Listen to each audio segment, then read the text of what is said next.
137వ కీర్తన, 137వ సంకీర్తన మొదటి వాక్యాన్ని చదువుకున్నాం. బబులోని నదుల యొద్ద కూర్చున్నప్పుడు మనము సియోనును జ్ఞాపకం చేసుకుని ఏడ్చుచుంటిమి. మరలా చదవమ్మా. బబులోను నదుల యొద్ద కూర్చున్నప్పుడు మనము సియోనును జ్ఞాపకము చేసుకుని ఏడ్చుచుంటిమి. తరవంచండి, చిన్న ప్రార్థన చేస్తున్నాం. పరిశుద్ధుడైన తండ్రి, చదివిన వాక్య భాగాన్ని దీవించి మాతో మీరు మాట్లాడండి ప్రభువా. వాక్యము నీది, ప్రజలు నీ వారు. ఈ దినమున మీరు మాతో ఏమి మాట్లాడబోతున్నారు? నీ మాటలు శ్రద్ధగా ఆలకించే కృపను మాకు దయచేయండి. నీ వాక్యమే మమ్మల్ని ప్రమోట్ చేసేది, నీ వాక్యమే మమ్మల్ని సరిచేసేది. అయా, నీ నిత్య రాజ్యానికి వారసులుగా మార్చగలిగినది నీ పరిశుద్ధ లేఖములో ఉన్నటువంటి విలువైన మాటలే కనుక కొద్ది నిమిషాలు మీరు మాతో మాట్లాడండి. నిలబడిన మీ సేవకుడు వచ్చేవాడు బలహీనుడు కనుక మీరు మరుగు చేసి మీ ఆత్మతో నింపి వాడుకున్నామని యేసు నామమున ప్రార్థన చూస్తున్నాము తండ్రి. ఆమేన్. హల్లెలూయా. ఇక చాలా బహు జాగ్రత్తగా దేవుని వాక్యాన్ని విన్నాం. పిల్లలు అటు ఇటు తిరగకుండా జాగ్రత్తగా దేవుని వాక్యాన్ని మీద ఒక్క 10-15 నిమిషాలు దేవుని వాక్యాన్ని క్లుప్తంగా మనం ధ్యానం చేద్దామండి. మనం చదువుకున్నటువంటి ఈ సందర్భాన్ని మనం ఆలోచిస్తే, ఇశ్రాయేలు ప్రజలు ఐగుప్తు దేశంలో ఉన్నప్పుడు సర్వశక్తి గల దేవుడు వారిని జ్ఞాపకం చేసుకుని వారికి దేవుడు కానాను దేశాన్ని, వాగ్దాన దేశాన్ని నేను మీకును మీ సంతానమునకు నిశ్చయముగా అనుగ్రహిస్తానని ప్రభు వాగ్దానం చేశాడు. వాగ్దానం చేస్తున్న తర్వాత దైవజనుడైన మోషే ద్వారా ఐగుప్తు దేశంలో ఉన్న ప్రజలను దేవుడు విడిపించి పాలు దేవుడు ప్రవహించే కానాను దేశానికి ఇశ్రాయేలు ప్రజలను తోడుకొని వచ్చారు. ఈ తోడుకొని రాబడినటువంటి ఇశ్రాయేలు ప్రజలు సీనాయి పర్వతమందు దైవజనుడు ఆ శిఖరము మీద ప్రార్థన చేయడానికి వెళ్ళగా ఇశ్రాయేలు తిరుగుటకును, త్రాగుటకును, ఆడుటకును మొదలు పెట్టినప్పుడు దేవునికి వ్యతిరేకమైనటువంటి కార్యములు వారు చేయడాన్ని బట్టి యెహోవా కోపము ఇశ్రాయేలు మీదకు రగులుకొన్నదంట. ఎవరి మీదకు వచ్చిందంట? ఇశ్రాయేలు ప్రజల మీదకు రగులుకొంది. ఆయన కోపం పుచ్చినటువంటి ప్రజలుగా ఉన్నారు. అలాంటి సందర్భంలో ప్రియమైన దేవుని బిడ్డలారా, దేవుడు మరలా కనికరించి దేవుడు మోసే ప్రవక్త వారి అడ్డుపడి ఐగుప్తు దేశంలో నీ ప్రజలను ఈ రీతిగా నిర్మూలన చేస్తే, నువ్వు చేసిన మహత్కార్యాలు, నువ్వు చేసిన అద్భుతాలను బట్టి ఐగుప్తీయులు నీ గురించి రకరకాలుగా మాట్లాడుకుంటారు. ప్రభువా, దయచేసి నీ సేవకునిగా వారి నిమిత్తము నేను ప్రార్థన చేస్తున్నానని మోషే ప్రార్థన చేయగా ఆకాశమందుని దేవుడు మోషే ప్రార్థన ఆలకించి వారి పాపములను దేవుడు క్షమించడంట. దేవుని స్తోత్రం చెప్పండి. హల్లెలూయా. ఇలాగ క్షమింపబడిన తర్వాత ఇశ్రాయేలు పలుమార్లు దేవునికి కోపము రేపుతూ ఆయన మాటలు వినకుండా, ఆయన చెప్పినది చేయకుండా జీవిస్తున్నటువంటి దినాల్లో మనం చదువుకున్నటువంటి వచ్చిన భాగాన్ని చూస్తే, బబులోను నదుల యొద్ద వారు కూర్చొని ఉన్నప్పుడు మనము సియోనును జ్ఞాపకము చేసుకుని ఏడ్చుచూ ఉంటిమి. ఎందుకు ఇశ్రాయేలు ప్రజలు బబులోను నదుల యొద్ద కూర్చున్నారు? వారు నివాసం చేయాల్సింది వాగ్దాన దేశంలో కదా, ఆశీర్వదింపబడినటువంటి ప్రదేశంలో కదా, దీవెనకరమైనటువంటి మార్గాల్లో కదా వారు కూర్చోవలసింది. బబులోను నదుల యొద్ద వారు ఎందుకు కూర్చున్నారు?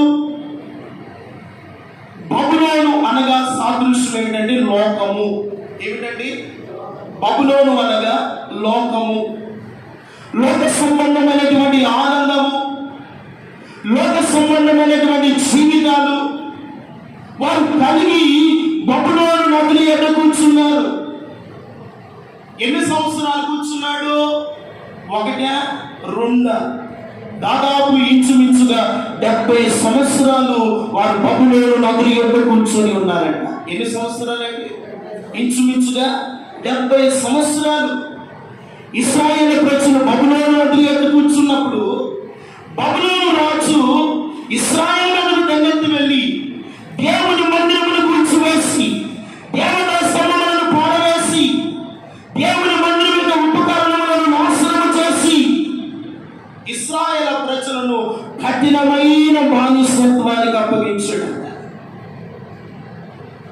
కఠినమైనటువంటి శ్రమ, కఠినమైనటువంటి వేదనకరమైన పరిస్థితుల్లో వారు బబులోను నదుల యొద్ద కూర్చొని సియోనును ఏం చేసుకుంటాడంట? జ్ఞాపకం చేసుకుంటాడు.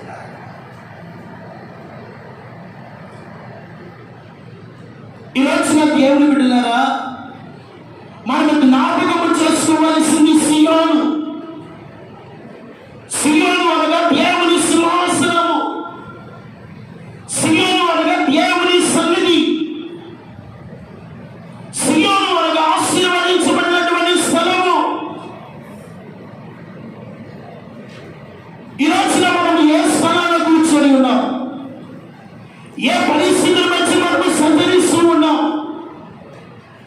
ఏ బబులోను నదుల లాంటి ప్రదేశాల్లో ఒకవేళ మన ఆత్మీయ జీవితం కొనసాగించబడుతున్నట్లయితే వాటిని మానుకొని నీవు నేను వేటిని జ్ఞాపకము చేసుకోవాలంటే సియోను మనం ఏం చేయాలంట? జ్ఞాపకము చేసుకో. సియోనును జ్ఞాపకం చేసుకుంటే మీరు ఆశీర్వదింపబడతారు. సియోనును జ్ఞాపకం చేసుకుంటే మీరు దీవించబడతారు. సియోనులో దేవుని సింహాసనం, దేవుని సన్నిధి ఉంది. ఈరోజు నా ప్రియమైన దేవుని బిడ్డలారా, చాలా మంది ఎక్కడ కూర్చున్నారు అంటే బబులోను అనే లోకంలో చాలా మంది సంచరిస్తూ ఉన్నారు. ఈ మాయా ప్రపంచంలో, ఈ మాయా లోకంలో ఆత్మీయ జీవితాన్ని నాశనం చేసుకుంటూ, విశ్వాస జీవితాన్ని పాడు చేసుకుంటూ, ప్రార్థన జీవితం లేకుండా, వాక్యపు అనుభవాలతో ప్రయాణం చేయకుండా ఇంకా చాలా మంది బబులోను అనబడుతున్న లోకములోనే జీవిస్తున్నటువంటి క్రైస్తవులు చాలా మంది ఉన్నారు.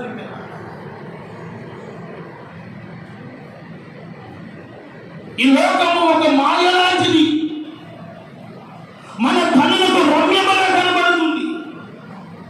ఈ లోకమే పరలోకం అనుకుంటున్నారు. ఈ లోకమే సంతోషం అనుకుంటున్నారు.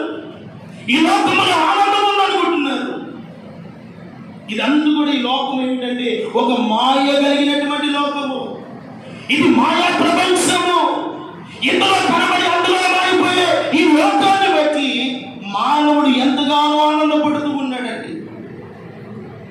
ఈ లోకంలో ఉన్నటువంటి సుఖభాగములను అనుభవిస్తూ, ఈ లోకంలో ఉన్నటువంటి సౌఖ్యములను అనుభవిస్తూ దేవుని ఏం చేసుకోవట్లేదు, మానవుడు జ్ఞాపకము చేసుకోలేకపోతున్నాడు.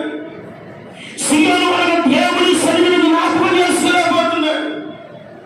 దేవుని ఎందుకు రాలేకపోతున్నాడు. తన జీవితాన్ని విడిచిపెట్టలేకపోతున్నాడు. పాపాన్ని మానలేకపోతున్నాడు. లోకాన్ని విసర్జించలేకపోతున్నాడు.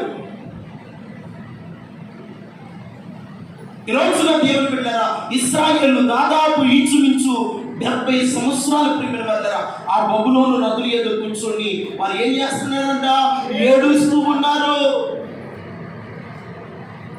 ఈ రోజున నీ ఏడుపుకు కారణం ఎవరు?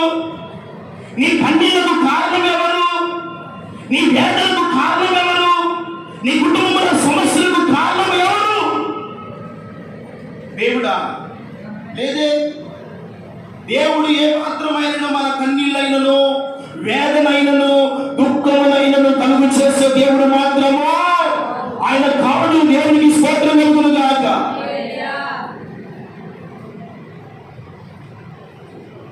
ఈ రోజున మన కన్నీళ్లకు, మన పడుతున్నటువంటి శ్రమలకు, మన పడుతున్నటువంటి వేదనలకు, మనం అనుభవిస్తున్నటువంటి బలహీనతలకు, మనం అనుభవిస్తున్నటువంటి ఈ తీవ్రమైనటువంటి అనేకమైన పరిస్థితులకు కారణం ఏమిటో తెలుసా? మనమే ప్రియమైన ఈ లోకం అనే బబులోను మనం విడిచిపెట్టలేకపోతున్నాం.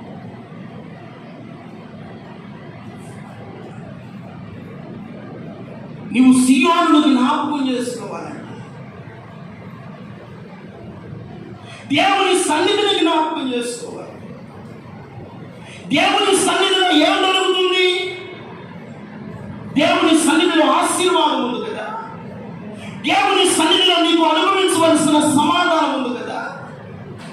దేవుని సన్నిధిలోకి వస్తే నీ కుటుంబం దీవించబడింది కదా. ఆ సీయోను మీరు జ్ఞాపకం చేసుకోలేకపోతున్నారు, ఆయన సన్నిధిని జ్ఞాపకం చేసుకోలేకపోతున్నారు.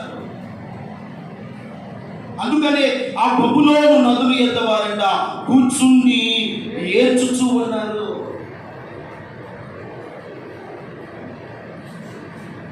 ఈరోజు నీ జీవితంలో నువ్వు అనుభవిస్తున్న శ్రమకు కారణము నీవని గ్రహించుంటే వినమన్నారా? ఇశ్రాయేలు ఎంత అవినేయులుగా జీవించారు, దేవునికి ఆయాస్కరమైన మార్గాలను ఎంతగా నడిచారు, దేవునికి ఎంతగా కోపము రేగులు వచ్చారో. వారి జీవితాలు దాదాపు 70 సంవత్సరాలు వారు ఏడుస్తూ, కన్నీళ్ళు కళ్ళలో నుండి కన్నీరు కారుస్తూ, ఆ కన్నీళ్ళు వారికి ఏమైపోయి అంట అన్నపానములైపోయి సీయోనును జ్ఞాపకం చేసుకొని ఏడుస్తున్నారు, రొమ్ములు బాదుకుంటున్నారు, కన్నీరు కారుస్తున్నారు. ఈ కడవరి కాలమందు దేవుని రాకడ సమీపిస్తున్నటువంటి దినాలను వచ్చిన దేవుని సంగమా, ఈ బబులోను లోకాన్ని మనం విడిచిపెట్టి సీయోనుగా నువ్వు జ్ఞాపకం చేసుకోగలిగితే, నా దేవుడు ఎక్కడున్నాడంటే ఆయన పరమ సీయోనులో ఉన్నాడు. ఆ సీయోనులో ఉన్న మన తండ్రి మిమ్మల్ని అందరినీ దీవించుగాక. హల్లెలూయా. ఆయన సీయోనులో ఉన్నాడు, ఆయన యెరూషలేములో ఉన్నాడు. అందుకని ప్రకటన గ్రంథంలో అంటాడు, నూతనమైన యెరూషలేము తన పరిశుద్ధమైన పట్టణములో ఆయన సింహాసనం వేసుకుని కూర్చున్నాడంట. దేవునికి మహిమ కలుగును గాక. ఆ సీయోనును మనకు జ్ఞాపకం చేసుకుంటే ఈ లోకములో ఉన్న సమస్తమును నీవు దేనితో సమానంగా ఎంచుకుంటావంటే పెంటతో సమానముగా నీవు ఎంచుకొని దాన్ని విడిచిపెడతావు. ఈ రోజున మనం బబులోను అని పెడుతున్న ఈ లోకాన్ని మనం విడిచిపెట్టాలండి. దాదాపు ఈ 11 దినాల నుండి మనం చూస్తున్నాం. బబులోను లోకములో ఎలాగూ ప్రజలు విచ్చలవిడిగా నడుస్తూ ఉన్నారు. అంటే సంబంధమైనటువంటి ఆచారాలు, పూజలు పురస్కారాలు ఎంతమంది జీవిస్తూ దేవునికి విరోధమైనటువంటి కార్యములు చేస్తూ వచ్చారో, ఇశ్రాయేలు కూడా అదే పని చేస్తూ వచ్చారంట. తినుటకును, త్రాగుటకును, ఆడుటకును మొదలు పెట్టారంట. అందుకని దేవుడు వారిని కఠినమైన బానిసత్వానికి అప్పగించారు, కఠినమైన శ్రమకు వారిని అప్పగించబడ్డారు. ఈ రోజున నీవు శ్రమ అనుభవిస్తున్నావంటే, ఈ రోజున రోగం అనుభవిస్తున్నావంటే, ఈ రోజున నీ కుటుంబంలో ఆశీర్వాదం లేకుండా నీవు జీవిస్తున్నావంటే కారణం ఏమిటి? ఆలోచించి ఈ రోజున ఆలోచించి నీవు సీయోను అనబడుతున్న దేవుని సన్నిధిని జ్ఞాపకం చేసుకుంటే, ఇదిగో నీ కళ్ళల్లో నుండి కన్నీరు రావు, నీ కన్నుల నుండి ఆనంద బాష్పమాలు నా దేవుడు కుమ్మరించునుగాక. నీ కళ్ళలో నుండి ఆశీర్వాదకరమైన జీవితము రావాలని ప్రభు ఆశపడుతున్నాడు. నీవు సీయోనును జ్ఞాపకం చేసుకోవాలి, దేవుని మందిరానికి జ్ఞాపకం చేసుకోవాలి, దేవుని సన్నిధిని జ్ఞాపకం చేసుకోవాలి. దేవుని సన్నిధిలో దొరికే పరిశుద్ధత లోకములో ఎక్కడ దొరకదండి. దేవుని స్తోత్రం చెప్పండి. దేవుని సన్నిధిలో పరిశుద్ధత ఉంది, దేవుని సన్నిధిలో సత్యమైన వాక్యం ఉంటుంది, దేవుని సన్నిధిలో అపోస్తల ఉపదేశం ఉంటుంది, దేవుని సన్నిధిలో కుడి ఎడమలకు తొలగిపోకుండా దేవుడు ఒక శ్రేష్టమైన ఆత్మీయ స్థితిలో నిన్ను కట్టి తన మహిమ ఎదుట నిలబెట్టునుగాక.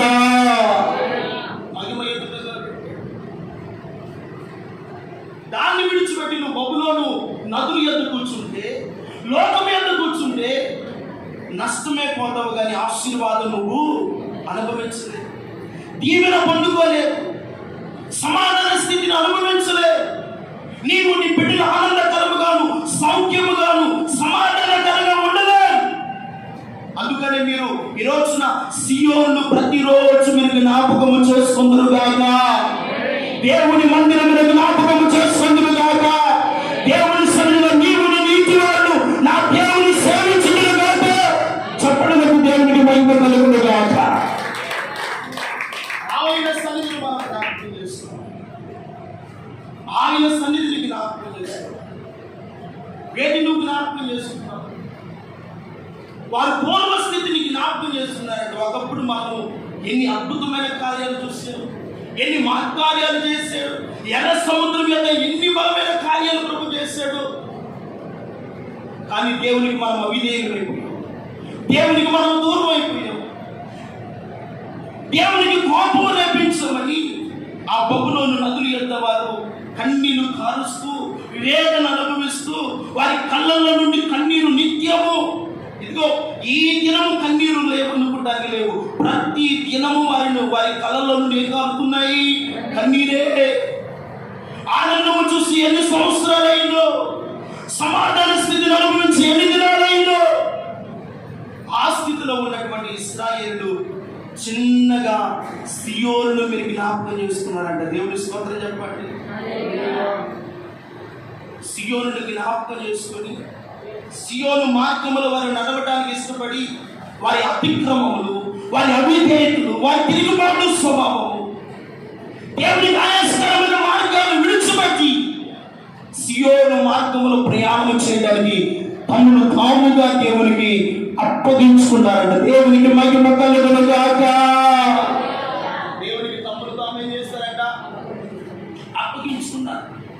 ఈ రోజున దేవుని బిడ్డ, నీవు ఆశీర్వాదము చూడాలి అన్నా, నీవు నీ బిడ్డల ఆనందము, సమాధానం అనుభవించాలి అన్నా, ప్రతిరోజు నీవు సియోనును మీరు జ్ఞాపకము చేసుకోవాలి, దేవుని సన్నిధిని జ్ఞాపకం చేసుకోవాలి. ఏదో నెలకి ఒక రోజు కాదు, ప్రతి ఆదివారము, ప్రతి దినము, ప్రతిరోజు దేవుని సన్నిధిని మనం ఏం చేయాలంట? జ్ఞాపకం చేసుకోవాలి. దేవుని సన్నిధిని జ్ఞాపకం చేసుకుంటే నీవు దేవుని జ్ఞాపకాల్లో ఉంటావు, దేవుని కనుదృష్టిలో నీవు ఉంటావు. దేవుడు నిన్ను ఏ రీతిగా కాపాడాలో, నీ బిడ్డలను ఏ రీతిగా ఆశీర్వదించాలో, ఏ రీతిగా ఉన్నతమైన మార్గాల్లో మిమ్మల్ని నడిపించాలో నా దేవుడు ఉన్నతమైన ప్రణాళిక మీ కొరకు చేస్తున్నాడు. దేవుని స్తోత్రం చెప్పండి. ఆయన సన్నిధిని జ్ఞాపకం చేసుకున్నాడు. ఆయన మార్గములలో ప్రయాణం చేయడానికి మీరు ఇష్టపడినప్పుడు దేవుడు బలమైన కార్యాలు మన ఎడల ప్రభువు చేస్తాడు. ఈరోజున నీవు నేను ఆ సియోను మనం జ్ఞాపకం చేసుకోవాలి. ఈ లోకములో ప్రియమైనది ఏది శాశ్వతమైనది కాదు.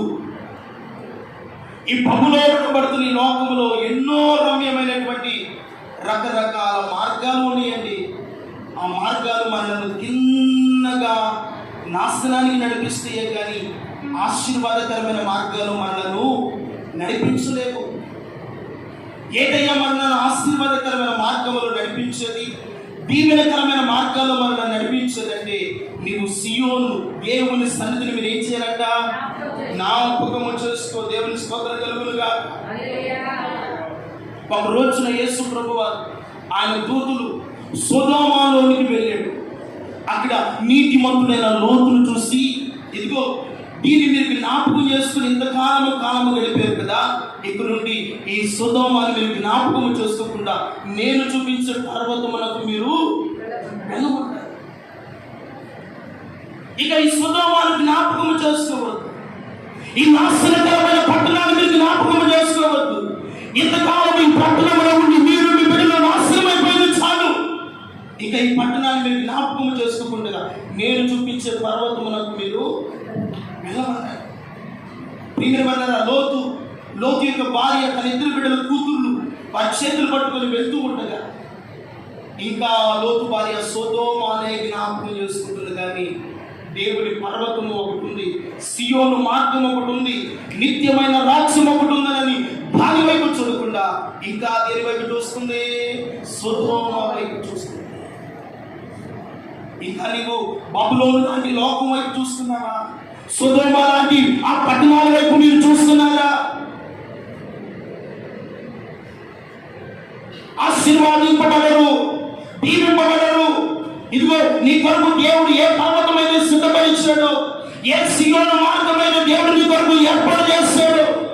ఆ మార్గములో నీవు నీతి వారిని బిడ్డలు నడిస్తే ఆ మార్గములో మరణమే ఉండదంట. దేవుని స్తోత్రం కలుగును గాక. ఆ మార్గములో జీవం ఉంటుంది, ఆ మార్గములో సమాధానం ఉంటుంది, ఆ మార్గంలో నీవు నీ బిడ్డలు అనుభవించే పరిపూర్ణమైన క్షేమము నా దేవుడే కలుగు చేయను గాక. ఆయన నడిపించే మార్గం, ఆయన కోరుకున్నటువంటి మార్గములు ఆయన నడిపించే దిశగా మనం వెళ్ళినప్పుడు ప్రియమైన వాళ్ళరా, మీ జీవితంలో కన్నీళ్ళు వచ్చిన ఆ కన్నీళ్ళు దేవుడు నాట్యముగానే మారుస్తుంది. దేవుడి స్తోత్రం చెప్పండి. ఒకవేళ బాధ కలిగిన, ఒకవేళ అవమానాలే వచ్చిన, ఒకవేళ నిందలే వచ్చిన, ఒకవేళ బలహీనతలే వచ్చిన, ఒకవేళ ఎవరికి చెప్పుకోలేని ఎన్నో సమస్యలే ఉన్నా ఆ మార్గములను ప్రయాణము కానీ చేయడానికి నిన్ను నీవుగా దేవునికి అప్పగించుకోగలిగితే, నిన్ను నీవుగా దేవునికి సమర్పించుకోగలిగితే ఆయన నడిపించే మార్గము శ్రేష్టమైనటువంటి మార్గం అంట. హల్లెలూయా. ఎటువంటి మార్గం అంటే ఈ మార్గము శ్రేష్టమైనటువంటి మార్గం. అందుకనే మళ్ళా వారు సియోను జ్ఞాపకము చేసుకొని మేము ఏడ్చుచూ ఉంటుంది. దేవుని స్తోత్రం చెప్పండి. సియోను జ్ఞాపకం చేసుకోండి, దేవుని సన్నిధిని జ్ఞాపకం చేసుకోండి. ఈ లోకములో మనుషులను జ్ఞాపకం చేసుకోకపోయినా దేవుని ఎల్లప్పుడూ మీరు జ్ఞాపకం చేసుకుని దేవుని సన్నిధిని మీరు జ్ఞాపకం చేసుకుంటే నీవు దేవుని జ్ఞాపకాల్లో ఉంటారంట. దేవుని స్తోత్రం చెప్పండి. హల్లెలూయా. దేవుని జ్ఞాపకంలో నీవు ఉన్నప్పుడు దేవుడు నీ కుటుంబానికి కావలసిన నెమ్మదినిస్తాడు, సమాధాన స్థితినిస్తాడు, క్షేమాన్ని అనుగ్రహిస్తాడు. మీ బిడ్డలకు కావలసిన మంచి భవిష్యత్తును కూడా దేవుడు ఇస్తాడు. కనుక ఆయన మార్గాన్ని మనం ఏం చేయాలంట? జ్ఞాపకము చేసుకోవాలండి. అందుకని చూడండి, మొదటి దశలోనికి రాసినటువంటి పత్రికలో ఒక మాట చదువుతున్నాం. మొదటి దశలోనికి పత్రిక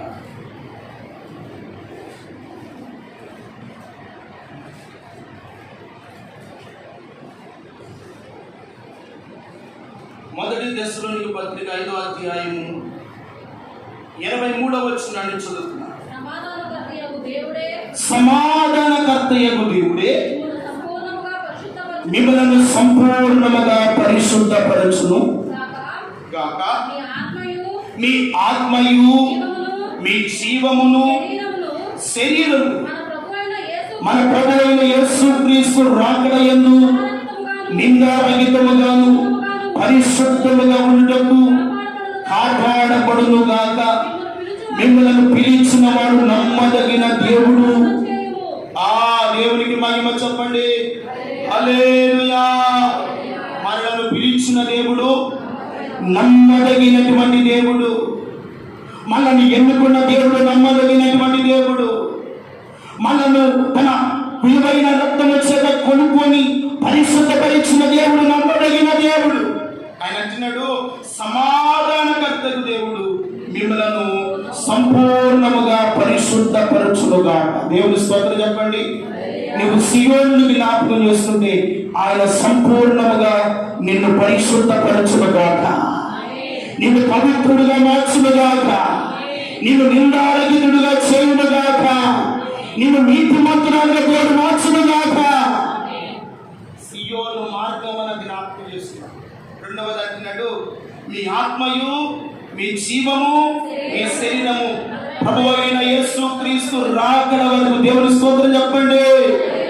మీ శరీరము మీ ఆత్మయు మీ జీవము ఈ లోకములో ఎక్కడ మలినము కాకుండా, అపవిత్రతకు అప్పగించకుండా, లోకానికి అప్పగించకుండా నీ ఆత్మను కాపాడగలిగిన బాధ్యత నా దేవుడే తీర్చుకునుగాక. హల్లెలూయా.